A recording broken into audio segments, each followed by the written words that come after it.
आप सबको मेरा प्रणाम। मैं उमेश कबीर, कबीर चौरा मठ मूलगादी से आज आप सबके साथ अपनी उसी श्रृंखला में एक बार फिर से जुड़ रहा हूँ, जिस श्रृंखला का नाम है कबीर की पाठशाला। इस पाठशाला में हम लोग कबीर साहब पर एक गहन चर्चा करने वाले हैं, उनकी एक एक वाणियों पे चर्चा करने की कोशिश करने वाले हैं। आज जिस चर्चा को लेकर मैं आया हूँ वो कबीर की साखी है, और कबीर की साखियों में जो गुरुदेव का अंग है, आज हम उस पर चर्चा करेंगे। तो आप देखें, हमारे जीवन में गुरु की बड़ी ही महत्ता है। तो आज उसी गुरुदेव के अंग पर कबीर साहब क्या कहकर गए हैं, गुरुदेव कबीर क्या कहकर गए हैं, इस पे हम लोग आज चर्चा करने वाले हैं। तो साखी ग्रंथ की जो पहली साखी है वो है, दंडवत गोविंद गुरु बंदों अब जन सोए, पहले भय प्रणाम तिन नमो जो आगे होए। दंडवत गोविंद गुरु।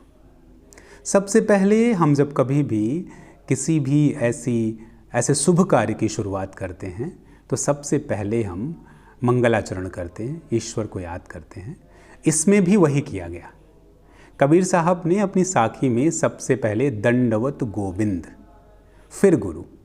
उन्होंने गोविंद को प्रणाम किया, उसके बाद गुरु को प्रणाम किया, और उसके बाद सब जन को, सब लोगों को, सब भक्तों को, समस्त मानव जाति को प्रणाम किया।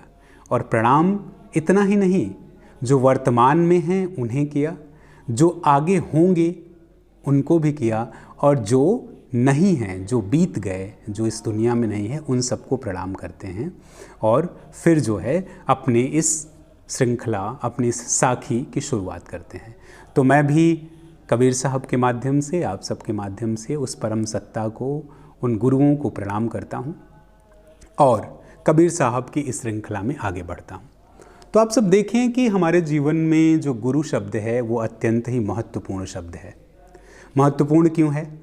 वैसे भी आप सब अगर देखें जीवन में तो गुरु का जो अर्थ होता है वो होता है कि गु मतलब अंधकार, रु मतलब प्रकाश की ओर ले जाने वाला, या आप कह सकते हैं जो अंधकार से प्रकाश की ओर ले जाता है उसे हम गुरु कहते हैं। अब जीवन में अंधकारों की बात भी अलग अलग है। आप देखें, हमारे जन्म के समय भी हम एक तरह के अंधकार में ही होते हैं, क्योंकि हमें कुछ भी नहीं आता। ना तो हम चल सकते हैं, ना तो हम दौड़ सकते हैं, ना तो हम बोल सकते हैं। और उस समय हमारे जीवन में ईश्वर जो है वो माता पिता को भेज देता है गुरु के रूप में। तो उन समस्त माताओं को और सभी पिताओं को मैं प्रणाम करता हूँ, सबके जीवन में जो हैं, हमारे जीवन में जो हैं, क्योंकि प्रथम गुरु के रूप में वो हमारे जीवन में आए और हमें हमारी यात्रा को आगे बढ़ाने में हमारी मदद की। फिर जब हम बड़े होते हैं, माता पिता से काफ़ी कुछ सीख चुके होते हैं, तो दूसरा जो पहलू आता है हमारे जीवन का वो है शिक्षा लेने का। फिर हम स्कूल जाते हैं, पाठशाला में जाते हैं, और पाठशाला में जाने के बाद फिर वहाँ हमें गुरु मिलते हैं जो हमें अक्षर ज्ञान कराते हैं, और उनकी मदद से हम अक्षर ज्ञान करते हैं, जो हमारे जीवन में, जो हमारे दैहिक, जो हमने देह धारण किया है, जो हमारा दैहिक कार्य है, जो हमारा इस संसार का कार्य है, उसमें काफ़ी मदद करते हैं। तो उन सबको भी मैं प्रणाम करता हूँ कि उन्होंने हमें शब्द दिए, हमें बोलना सिखाया, हमें अक्षर ज्ञान कराया, हमें इस काबिल बनाया कि हम अपनी बातों को कह सकें। इसके बाद हर व्यक्ति की एक जो यात्रा होती है जिसे हम आध्यात्मिक यात्रा कहते हैं। आध्यात्मिक यात्रा में एक ऐसा व्यक्ति हमारे जीवन में आता है जो हमें आध्यात्म के बारे में बताता है, जो हमें हमसे मिलाता है, जो हमें खुद से परिचित कराता है, और वो हमारे जीवन के लिए बहुत आवश्यक हो जाता है। वो कोई और नहीं, गुरु है। और कहते हैं कि गुरु को परिभाषाओं में नहीं बांधा जा सकता। गुरु तो वो है जो हर किसी को अपने समान कर लेता है। इसलिए कबीर साहब की साखी है कि गुरु को कीजिए दंडवत कोटि कोटि प्रणाम। गुरु को दंडवत करिए, कोटि कोटि, करोड़ों बार उसको प्रणाम करिए। क्यों? क्योंकि गुरु क्या करता है? कीट न जाने भृंग को गुरु कर ले आप समान। आप सब ने हो सकता है कभी सुना हो या कभी जाना हो, एक भृंग होता है, एक विशेष तरह का कीड़ा होता है जिसको शायद इंग्लिश में बीटल भी कहते हैं। वो क्या करता है, किसी भी कीट को कहीं से भी उठाता है और लाकर अपना एक घरौंदा, जो अपना एक घर बनाता है छोटा सा मिट्टी का, उसमें उसे रख देता है। और कहते हैं कि जब कभी भी वो कहीं से घूम कर आता है तो उस घरौंदे के पास जाकर, अपने उस मिट्टी के घर में जाकर कीट के कान में कुछ गुनगुनाता है, कुछ गाता है, कुछ कहता है। और ये प्रक्रिया चलती रहती है।